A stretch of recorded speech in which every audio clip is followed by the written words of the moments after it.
ஓம் ஸ்ரீ குருப்யோ நம. ஓம் கம் கணபதே நம. ஓம் சாம் சௌம் சரவணபவாய நம. நவகிரக தேவதாபியோ நம. வாஸ்துலக்ஷ்மியே நமோ நம. இப்போ நம்ம வருகின்ற 24/11/2025 திங்கட்கிழமை அன்னைக்கு வாஸ்து நாள். வாஸ்து பகவான் நிதிரையை விட்டு எழக்கூடிய அருமையான நாள். இந்த நாளில் வாஸ்து பூஜை எப்படி பண்ணலாம், எந்த பக்கத்தில் பண்ணால் சிறப்பு அப்படிங்கிறத பற்றியும், எந்த நேரம் சிறப்பாக இருக்கும் என்பது பற்றியும் இந்த பதிவில் நம்ம பார்க்க போகிறோம். இது வரைக்கும் நம்ம சேனலுக்கு மேலே இப்போ தான் வந்திருக்கீங்க, தயவுசெய்து சப்ஸ்கிரைப் பண்ணிக்கோங்க. பிடிச்சிருந்தால் லைக் பண்ணி ஷேர் பண்ணுங்க. எல்லாருக்கும் நல்ல விஷயம் எல்லாருக்கும் போய் கிடைக்கட்டும். பொதுவாக வீடு கட்ட ஆரம்பிக்கிறதுங்கிறது ஒரு யோகம் வரணும். யோகம் வரும்போது தான் வீடு கட்ட முடியும். இந்த சுக்கிரனுடைய அனுகிரகம் கிடைக்கணும்.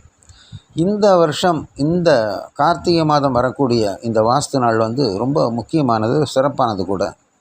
பொதுவாக இந்த வளர்பிறையில் வரக்கூடிய நாள் மிகுந்த சிறப்புடையது. வளர்பிறையில் வாஸ்து நாள் வருதுங்கிறது சிறப்பு. அதோடு இல்லாமல் சுக்கிரனுடைய நட்சத்திரம் பூராட நட்சத்திரம் வருகிறது. ஒருத்தர் வீடு கட்டணும்னு சொன்னால் சுக்கிர பலம் வேணும். அதுதான் இந்த பூராட நட்சத்திரம் நமக்கு சுக்கிர பலத்தை கொடுக்க போகிறது. சுக்கிரபானுடைய அனுகிரகம் பரிபூர்ணமாக கிடைக்கும். அதனால் இந்த வாஸ்து பூஜையை சிறப்பாக செய்யலாம்.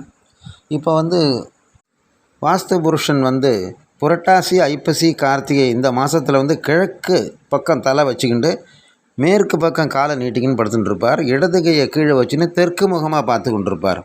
அப்போ தெற்கு முகமாக நம்ம இந்த பூஜையும் செய்ய முடியாது. அவர் கால் நீட்டி கொண்டிருக்கிற மேற்கு முகமாகவும் இந்த பூஜையும் செய்ய முடியாது, மேற்கு திசையிலையும். அப்போ ஈசான்ய பாகங்கிறது கரெக்டாக இந்த மாதத்தில் தான் வரும். அதாவது எந்த மாதத்தில் வரும் உங்களுக்கு? புரட்டாசி, ஐப்பசி, கார்த்திகை இந்த 3 மாதத்துலேயும் பொதுவாக வாஸ்து பூஜை ஈசான்யத்தில் பண்ணுவோம் இல்லையா? ஈசான்யத்தில் பண்ணுறது இந்த மாதங்கள் தான் உகந்தது. வாஸ்து பகவான் முழிச்சுன்னு இருக்கிறது 90 நிமிடங்கள். அந்த 90 நிமிடங்களில் 5 வேலைகளாக அவர் பிரித்து கொள்வார். முதல் 18 நிமிஷம் பல் தேய்க்கிறது, அடுத்த 18 நிமிஷம் குளிக்கிறது, அடுத்த 18 நிமிஷம் பூஜை பண்ணுறது. இந்த 3ஐயும் நம்ம எந்த தொந்தரவும் அவர் கொடுக்கக்கூடாது. அடுத்தது போஜனம், தாம்பூலம் என்று சொல்லக்கூடிய அடுத்த 36 நிமிடங்கள், 18 36 நிமிடங்கள். இந்த காலகட்டங்களில் தான் அவர் பூமியை நோண்டி பூஜை பண்ணுறதுக்கு உகந்த நாளாக பெரியவர்களாக சொல்லி வச்சுருக்காங்க. அந்த 36 நிமிஷத்துக்குள்ளே தான் நம்ம அந்த பூஜைகளை பண்ணணும். வருகின்ற கார்த்திகை மாதம் 8ஆம் தேதி, ஆங்கிலம் 24/11/2025 திங்கட்கிழமை எத்தனை மணிக்கு வாஸ்து புருஷ பூஜை பண்ணணும், மம்மட்டி எடுத்து அந்த பூமியை வெட்டணும் அப்படின்னு கேட்டிங்கன்னா, காலையில் 10:54 11:30, அதாவது காலையில் 10:54 AM to 11:30 AM. இதுதான் முக்கியமான நேரம். இந்த நேரத்தில் தான் பூமி பூஜை பண்ணி கட்டட வேலைகளை துவங்க வேண்டிய நேரம்.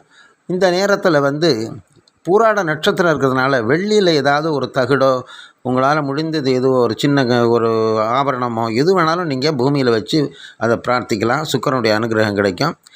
சந்திரபலன் கிடைக்கிறதுக்கு கங்கை நீர் கிடைக்கும். இப்போல்லாம் ரெடிமேடாக பேக்கெட்டில் கூட விற்கிறாங்க கங்கை நீரை வாங்கி அந்த வாஸ்து ஈசானிய மூலையில் ஊற்றி, பால் ஊற்றி, நவதானியங்கள் போட்டு அந்த கட்டடத்தை சீக்கிரமாக நடத்தி கொடுக்கணும், சீக்கிரமாக நம்ம எழுப்பணும் அந்த கட்டடம் அப்படின்னு சொல்லி பிரார்த்தனை பண்ணிட்டு ஒரு தேங்காயை சுற்றி உடைத்து வாஸ்துலக்ஷ்மியுடைய பரிபூர்ண கடாட்சத்தை பெற்றுக்கொண்டு வீடு நல்லபடியாக கட்டி சகல சௌபாக்கியத்தோடு நீங்கள்லாம் வாழ வேண்டும் என்று எல்லாம் வல்ல வாஸ்துலக்ஷ்மியை பிரார்த்திக்கிறேன். நன்றி, வணக்கம்.